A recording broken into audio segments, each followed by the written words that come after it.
ಹಾಗೆ ಸಿಟಿ ರವಿ ಕೂಡ ಮಾತನಾಡಿದ್ದಾರೆ. ಮೂಡಾದಲ್ಲಿ ಅಕ್ರಮ ನಡೆದಿರೋದನ್ನ ಬಹುತೇಕರು ಒಪ್ಪಿದ್ದಾರೆ ಅಂತ ಬೆಂಗಳೂರಿನಲ್ಲಿ ವಿಧಾನ ಪರಿಷತ್ ಸದಸ್ಯ ಸಿಟಿ ರವಿ ಹೇಳಿಕೆ ಕೊಟ್ಟಿದ್ದಾರೆ. ಮೂಡಾ ಕೇಸ್ನಲ್ಲಿ ಲೋಕಾ ವರದಿಯಲ್ಲಿ ಏನಿದೆ ಎನ್ನುವ ಮಾಹಿತಿ ಇಲ್ಲ. ಸಿಟಿ ರವಿ ಮಾತು. ಆಯುಕ್ತ ಏನು ರಿಪೋರ್ಟ್ ಕೊಟ್ಟಿದೆ ಅನ್ನೋದು ನನ್ನ ಹತ್ರ ಮಾಹಿತಿ ಇಲ್ಲ. ಮೂಡಾದಲ್ಲಿ ಅಕ್ರಮ ನಡೆದಿರೋದು ನಿಜ ಅನ್ನೋದನ್ನು ಬಹುತೇಕ ಎಲ್ಲ ಪಕ್ಷಗಳು ಒಪ್ಕೊಂಡಿದ್ದಾವೆ. ಯಾರು ಮಾಡಿದ್ದಾರೆ ಅನ್ನೋದು ಮಾತ್ರ ತನಿಖೆಯಿಂದ ಸಾಬೀತಾಗಬೇಕಾಗಿರೋ ಸಂಗತಿ. ಅಕ್ರಮ ನಡೆದಿರೋದು ನಿಜ. ಯಾರು ಮಾಡಿದ್ದಾರೆ, ಯಾರು ಕಾಲ್ಗಟ್ಟದಲ್ಲಿ ಮಾಡಿದ್ದಾರೆ, ಯಾರು ಬೆನಿಫಿಷರ್ಸ್, ಅದರ ಲಾಭ ಪಡ್ಕೊಂಡವ್ರು ಯಾರು ಅನ್ನೋದು ಮಾತ್ರ ತನಿಖೆಯಿಂದ ಸಾಬೀತಾಗಬೇಕಾಗಿರುವ ಸಂಗತಿ. ಮುಖ್ಯಮಂತ್ರಿಯವರ ಪತ್ನಿ ಆಗದೇ ಇದ್ದಿದ್ದರೆ 30 ವರ್ಷದ ಹಿಂದೆ ಅಭಿವೃದ್ಧಿ ಹೊಂದಿದ ವಿಜಯನಗರ ಬಡಾವಣೆಯಲ್ಲಿ ಬದಲಿ ನಿವೇಶನ ಸಿಗ್ತಾ ಇತ್ತ. ಹಿಂದೆ ವಶಪಡಿಸಿಕೊಂಡ ಜಮೀನಿಗೂ 50% ನಿವೇಶನ ಕೊಡಬೇಕು ಅಂತ ಎಲ್ಲೂ ಆದೇಶ ಆಗಿರಲಿಲ್ಲ. ಆದರೆ ನಿವೇಶನ ಕೊಡಲಾಯಿತು. ಇದು ಅಕ್ರಮ ಅಲ್ವಾ? ಹಾಗಾಗಿ ಅಂಗೈ ಹುಣ್ಣಿಗೆ ಕನ್ನಡಿ ಹಿಡಿಯುವ ಅವಶ್ಯಕತೆ ಹೇಗಿಲ್ವೋ, ಮೂಡಾದಲ್ಲಿ ನಡೆದಿರುವ ಹಗರಣಕ್ಕೂ ಕನ್ನಡಿ ಹಿಡಿಬೇಕಾದ ಅವಶ್ಯಕತೆ ಇಲ್ಲ. ಹಗರಣ ನಡೆದಿದೆ ಅನ್ನೋದನ್ನ ಯಾವ ಪಕ್ಷವೂ ಇಲ್ಲ ಅಂತ ಹೇಳಿಲ್ಲ. ಎಲ್ಲ ಪಕ್ಷಗಳು ನಡೆದಿದೆ ಅಂತ ಹೇಳಿದಾವೆ. ಮಾಡಿದ ತಪ್ಪಿತಸ್ಥರಿಗೆ ಶಿಕ್ಷೆ ಆಗಬೇಕಲ್ಲ. ಇಡೀ 142 ಸೈಟ್ಗಳನ್ನು ಮುಟ್ಗೋಲು ಹಾಕೊಳ್ಳುತ್ತೆ. ವೈನಾಟ್ ಲೋಕಾಯುಕ್ತ ನಮ್ಮ ಹಿರಿಯ ಅಧಿಕಾರಿಗಳು ಏನು ಮಾಡ್ತಾ ಇದ್ರು? ದೂರು ಬಂದ ನಂತರವೂ ಜಿಲ್ಲಾಧಿಕಾರಿ ಪತ್ರದ ಮೇಲೆ ಪತ್ರ ಬರೆದ ನಂತರವೂ ಕೂಡ ಯಾಕೆ ಅವರು ಕ್ರಮ ತಗೊಂಡ್ಲಿಲ್ಲ ಅನ್ನೋ ಪ್ರಶ್ನೆಗೆ ಉತ್ತರ ಏನು ಹೇಳ್ತಾರೆ? ಲೋಕಾಯುಕ್ತ. ಇದು ಸಿಟಿ ರವಿ ಅವರ ಮಾತು. ಇನ್ನೊಂದು ಕಡೆ ಕೇಂದ್ರ ಸಚಿವ ಪ್ರಹ್ಲಾದ್ ಜೋಶಿ ಅವರು ಕೂಡ ಮಾತನಾಡಿದ್ದಾರೆ. ಹಗರಣದಲ್ಲಿ ಸಿಎಂ ತನಿಖೆಯನ್ನು ತಪ್ಪಿಸಿಕೊಳ್ಳೋಕೆ ಪ್ರಯತ್ನ ಪಡ್ತಿದ್ದಾರೆ. ರಾಜ್ಯಪಾಲರ ಆದೇಶ ಪ್ರಶ್ನಿಸಿ ಹೈಕೋರ್ಟ್ಗೆ ಹೋದ್ರು.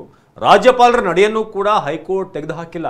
ಹೈಕೋರ್ಟ್ ಸಿಎಂ ಕೇಸ್ನಲ್ಲಿ ನಿಯಮ ಉಲ್ಲಂಘಿಸಿದ್ದಾರೆಂದು ಹೇಳಿದೆ. ಹೇಗಿದ್ರೂ ಕೂಡ ಅಧಿಕಾರದಲ್ಲಿ ಸಿದ್ದರಾಮಯ್ಯ ಇರೋದೇ ಅನೈತಿಕತೆ ಅಂತ ಪ್ರಹ್ಲಾದ್ ಜೋಶಿ ಹೇಳಿದ್ದಾರೆ. ರಾಜ್ಯಪಾಲರ ಮೂಡಾ ಹಗರಣದಲ್ಲಿಯೂ ಸಹಿತ ಅವರು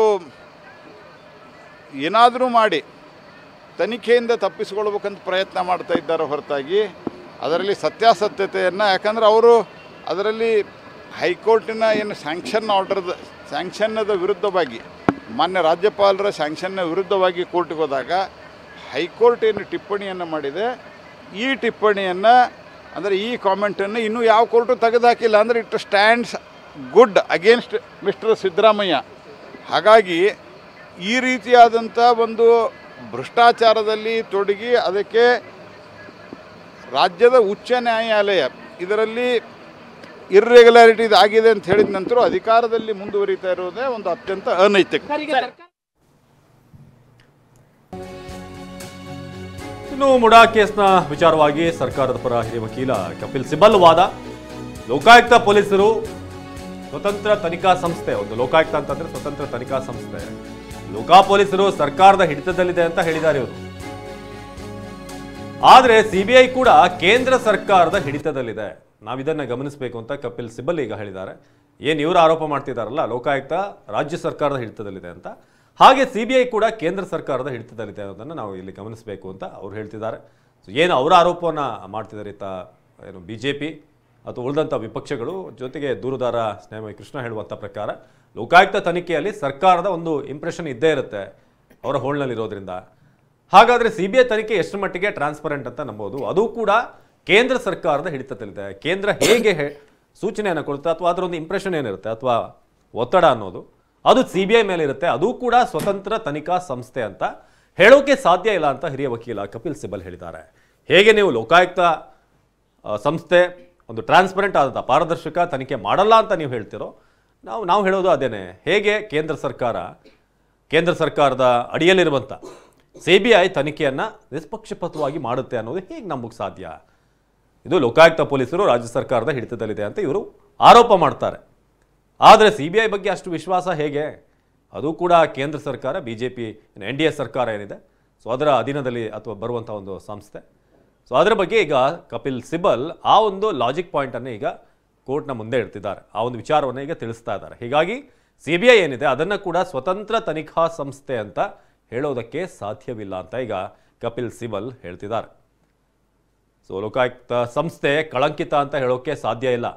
ಅಲ್ಲೂ ಕೂಡ ಸಮರ್ಥವಾದಂಥ ಅಧಿಕಾರಿಗಳಿದ್ದಾರೆ. ಅವರೇನು ಸರ್ಕಾರದ ಒತ್ತಡಕ್ಕೆ ಒಳಗಾಗದೆ ಕೆಲಸ ಮಾಡೋಕ್ಕೆ ಸಾಧ್ಯ ಇದೆ, ಮಾಡ್ತಾರೆ.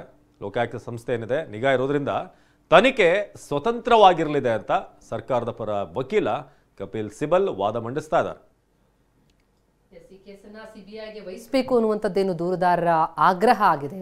ಅದಕ್ಕೆ ಸಂಬಂಧಪಟ್ಟಂತೆ ಈಗ ವಿಚಾರಣೆ ಆಗ್ತಾ ಇರುವಂತದ್ದು. ದೂರುದಾರರ ಪರ ವಕೀಲರು ಹೇಳ್ತಾ ಇದ್ರು ಸ್ವತಂತ್ರ ತನಿಖಾ ಸಂಸ್ಥೆಯಿಂದ ಆಗಬೇಕು. ಇದು ಈಗ ಆರೋಪ ಬಂದಿರೋದು ಯಾರ ಮೇಲೆ? ಸಿಎಂ ಮೇಲೆ. ಹಾಗಾಗಿ ಇದು ಸ್ವತಂತ್ರ ತನಿಖಾ ಸಂಸ್ಥೆಯಿಂದ ಆಗಬೇಕು. ಸಿಬಿಐ ಸ್ವತಂತ್ರ ಅಂತಾದ್ರೆ ಲೋಕಾಯುಕ್ತ ಕೂಡ ಸ್ವತಂತ್ರ.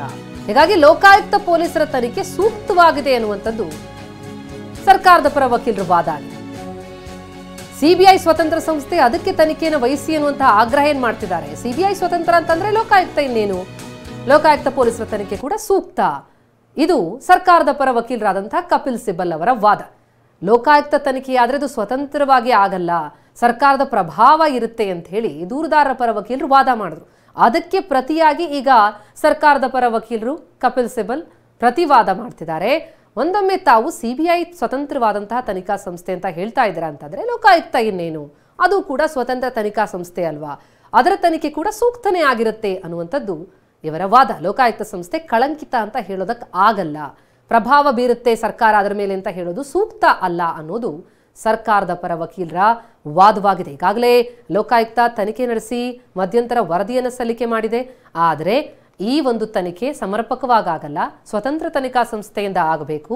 ಹೀಗಾದ್ರೆ ಅದರಲ್ಲೂ ಕೂಡ ಆರೋಪ ಬಂದಿರೋದು ಸಿಎಂ ಮೇಲಾಗಿರೋದ್ರಿಂದ ಸರ್ಕಾರದ ಪ್ರಭಾವ ಪೊಲೀಸರ ಮೇಲೆ ಇದ್ದು ಬಿಡುತ್ತೆ. ಹಾಗಾಗಿ ತನಿಖೆ ನ್ಯಾಯಯುತವಾಗಿ ಆಗಲ್ಲ, ಒಂದು ಸ್ವತಂತ್ರ ತನಿಖಾ ಸಂಸ್ಥೆ ಕೊಡಿ ಅನ್ನುವಂಥ ವಾದವನ್ನ ದೂರುದಾರರ ಪರ ವಕೀಲರು ಮಾಡಿದ್ರು. ಆದರೆ ಅದಕ್ಕೆ ಪ್ರತಿಯಾಗಿ ಈಗ ಪ್ರಶ್ನಿಸ್ತಾ ಇದ್ದಾರೆ ಸರ್ಕಾರದ ಪರ ವಕೀಲರು. ತಾವು ಸಿಬಿಐ ಸ್ವತಂತ್ರ ಅಂತ ಹೇಳ್ತೀರಾ ಅಂತಂದ್ರೆ ಲೋಕಾಯುಕ್ತ ಏನು ಹಾಗಿದ್ರೆ? ಅದು ಕೂಡ ಸ್ವತಂತ್ರ ತನಿಖಾ ಸಂಸ್ಥೆ ಅಲ್ವಾ? ಸಿಬಿಐ ಸ್ವತಂತ್ರ ತನಿಖಾ ಸಂಸ್ಥೆ ಅಂತ ಹೇಳೋದಕ್ಕಾಗಲ್ಲ. ತಾವು ಲೋಕಾಯುಕ್ತ ರಾಜ್ಯ ಸರ್ಕಾರದ ಅಡಿಯಲ್ಲಿ ಬರುತ್ತೆ ಅಂತಂದ್ರೆ ಸಿಬಿಐ ಹಾಗಿದ್ರೆ ಕೇಂದ್ರ ಸರ್ಕಾರದ ಅಡಿಯಲ್ಲಿ ಬರುತ್ತೆ, ಅದು ಕೂಡ ಸ್ವತಂತ್ರ ತನಿಖಾ ಸಂಸ್ಥೆ ಅಂತ ಹೇಳೋದಕ್ಕಾಗಲ್ವಲ್ಲ ಅನ್ನುವ ಕೌಂಟರ್ ವಾದವನ್ನ ಸರ್ಕಾರದ ಪರ ಹಿರಿಯ ವಕೀಲರಾದಂತಹ ಕಪಿಲ್ ಸಿಬಲ್ ಮಂಡಿಸ್ತಾ ಇದ್ದಾರೆ.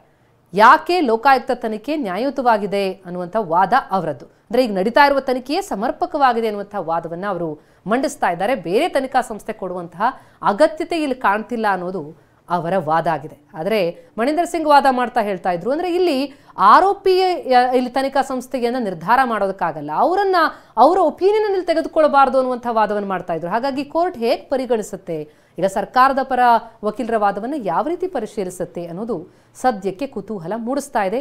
ಈಗಿರುವಂತಹ ಪ್ರಮುಖ ವಿಷಯನೇ ಮೂಡಾ ಹಗರಣ. ಸದ್ಯಕ್ಕೇನು ಲೋಕಾಯುಕ್ತ ತನಿಖೆಯಲ್ಲಿ ಆಗ್ತಾ ಇದೆ, ಮಧ್ಯಂತರ ವರದಿ ಸಲ್ಲಿಕೆಯಾಗಿದೆ, ಅಲ್ಲೇ ಮುಂದುವರಿಯುತ್ತಾ ಅಥವಾ ಸಿಬಿಐಗೆ ವಹಿಸಲಾಗತ್ತಾ, ಕೋರ್ಟ್ ಯಾವ ರೀತಿಯಾದಂತಹ ನಿರ್ಧಾರಕ್ಕೆ ಬರುತ್ತೆ ಅನ್ನೋದೇ ಸದ್ಯಕ್ಕೆ ತೀವ್ರ ಕುತೂಹಲಕ್ಕೆ ಕಾರಣ ಆಗಿದೆ. ಕಪಿಲ್ ಸಿಬಲ್ ಹಲವಾರು ಈ ಕ್ರಂಚ್ ಸಿಚುವೇಶನ್ ಅಂತ ಬಂದಾಗ, ಕಾಂಗ್ರೆಸ್ನ ವಿಚಾರವಾಗಿ ಬಂದಾಗ ಹಲವಾರು ಬಾರಿ ವಾದ ಮಂಡಿಸಿದಂಥವ್ರು ಅಭಿಷೇಕ್ ಮನು ಸಿಂಘ್ವಿ ಇರ್ಬೋದು, ಕಪಿಲ್ ಸಿಬಲ್. ಈಗ ಮತ್ತೊಂದು ಒಂದು ಸಂದರ್ಭ ಇದು. ಸೊ ಸಿಬಿಐ ಸ್ವತಂತ್ರ ಎಂದಾದರೆ ಲೋಕಾಯುಕ್ತ ಕೂಡ ಸ್ವತಂತ್ರ ಸಂಸ್ಥೆ ಅಂತ ವಾದ ಮಂಡಿಸ್ತಾ ಇದ್ದಾರೆ.